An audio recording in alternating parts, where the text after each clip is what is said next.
जय Malhar news चॅनलच्या सर्व प्रेक्षकांना सपना चौधरीचा नमस्कार। मुख्यमंत्री माझी लाडकी बहीण योजनेचे पैसे खात्यात पडल्यानंतर उद्या साजरा होणाऱ्या रक्षाबंधनानिमित्त आपल्या लाडक्या भावांना राखी खरेदी करण्यासाठी लाडक्या बहिणींची बाजारपेठेत उसळली। राखी खरेदी करण्यासाठी गर्दी। मुख्यमंत्री माझी लाडकी बहीण योजनेचे पैसे खात्यावर आल्यानंतर जिल्हाभरातील बँकेमध्ये पैसे काढण्यासाठी महिलांनी मोठी गर्दी उसळली होती।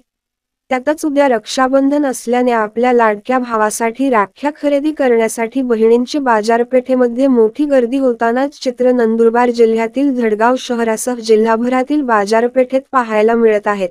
आकर्षक आणि फॅन्सी राख्यांची आपल्या लाडक्या भावासाठी बहिणीकडून मोठी मागणी असून 5 रुपये ते 500 रुपयेपर्यंतच्या राख्या सध्या बाजारपेठांमध्ये उपलब्ध असून विविध प्रकारच्या रंगबिरंगी आणि आकर्षक राख्यांनी भरलेल्या बाजारात महिलांची मोठ्या प्रमाणात गर्दी होताना पाहायला मिळत आहेत।